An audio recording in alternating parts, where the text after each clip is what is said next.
Mi nombre es Fab y te doy la bienvenida al canal del Laboratorio Cultural Árboles, un espacio donde encontrarás temas de historia, sociedad y cultura desde una perspectiva crítica y con narraciones 100% originales. Quédate conmigo, comenzamos.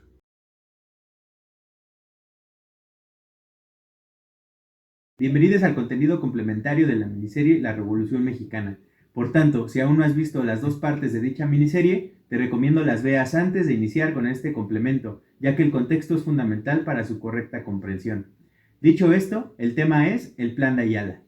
Para intentar estructurar la explicación, tenemos que entender su antecedente en dos momentos, no separados uno de otro, sino ligados.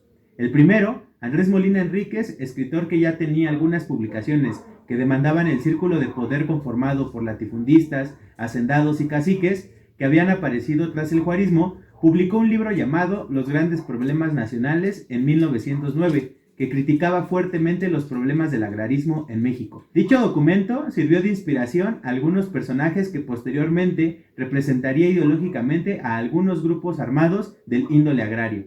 Ahora bien, el segundo antecedente es el que aparece cuando Zapata fue nombrado presidente en 1909 por la Junta de Defensa de las Tierras de Anenecuilco, Villa de Ayala, Moyotepec, organización que tenía como una de sus funciones analizar archivos de documentos sobre los derechos de propiedad de la tierra que provenían del último siglo del virreinato, mismos documentos que se habían ignorado durante la implementación de las leyes de reforma, en especial la ley de desamortización. La Junta tenía fricciones con hacendados morelenses que legitimaban o deslegitimaban de manera arbitraria los títulos de propiedad.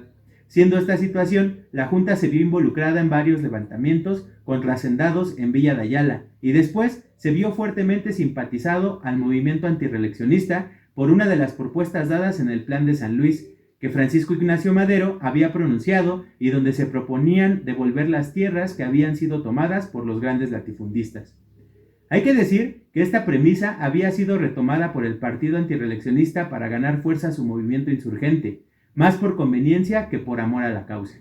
Fue así como surge el Ejército Libertador del Sur, que contribuyó con el movimiento maderista, que más tarde obligaría a Porfirio Díaz a dejar la presidencia. Es aquí donde ambos puntos del contexto convergen haciendo una narración que tiene por clímax la promulgación del Plan de Ayala.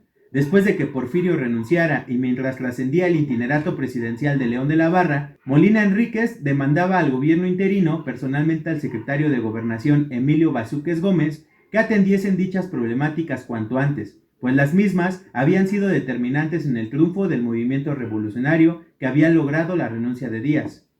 No obstante, no se veía claro con la respuesta, dando como resultado que Molina Enríquez redactase el plan de Texcoco, que desconocía el itinerato y proponía suplirlo por un gabinete provisional que recuperara seriamente las verdaderas causas del movimiento armado. Agregando en dicho plan, se solicitaba la expropiación parcial de todas las fincas rurales cuya extensión superficial excediera de 2,000 hectáreas. Dicho documento fue pronunciado el 23 de agosto de 1911, sin embargo, este no tuvo impacto inmediato.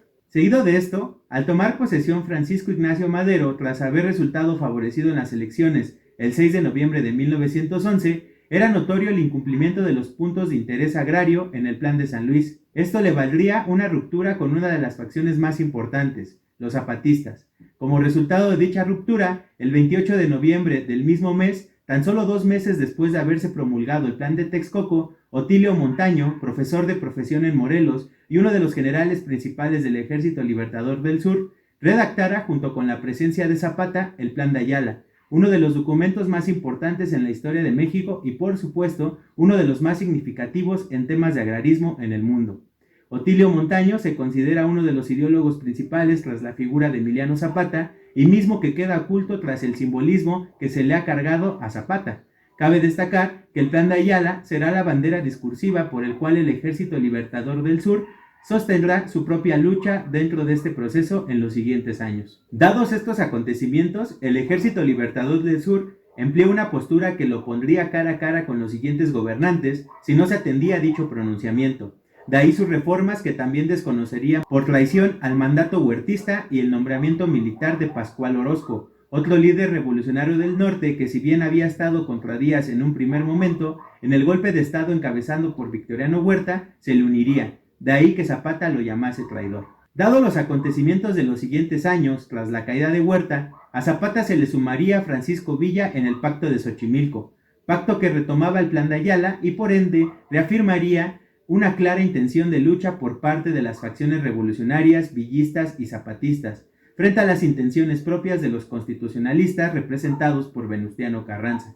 Seguramente, este pacto pudo haber definido una revolución llevada por las clases desposeídas. No obstante, ni a Zapata ni a Villa les interesaba la silla presidencial. Por el contrario, ellos mantenían una lucha firme contra el poder que había despojado de la tierra y de dignidad a las clases trabajadoras. Te recomiendo leas el libro de Pancho Villa, escrito por Paco Ignacio Taibo II, en particular que revises el segmento 38, La altura de las banquetas, para que imagines mejor cómo fue ese encuentro y qué plantearon ambos líderes.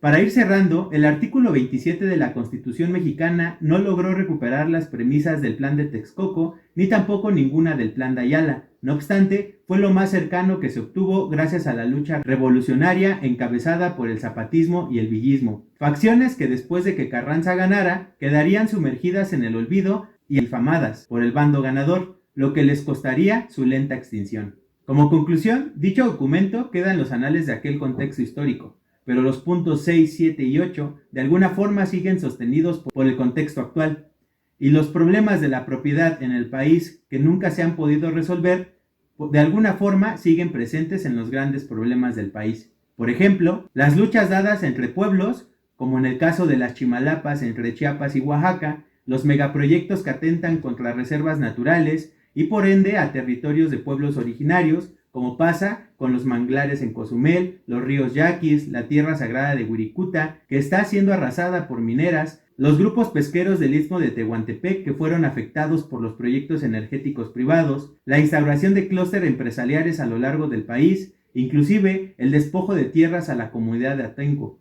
Y muchos otros ejemplos son producto del neocaciquismo institucional que despoja por el orden gubernamental y por la fuerza territorios que por una parte son fundamentales para la identidad de los pueblos y por la otra son el sustento alimenticio de ellos y de nosotros. Habría que preguntarnos finalmente si el intermediarismo que hay entre el campo y los consumidores, las empresas extractoras que se llevan los recursos naturales, los que obtienen la mano de obra barata, los que quieren el agua, la tierra y el aire para ellos solos, son todos juntos el linaje enemigo con el que desde hace ya más de 110 años se ha combatido nuestro país. Y si encontramos parecido con ese viejo enemigo, no cabe duda que la sociedad mexicana actual tiene un fuerte compromiso con el pasado, y ese es cambiar el futuro.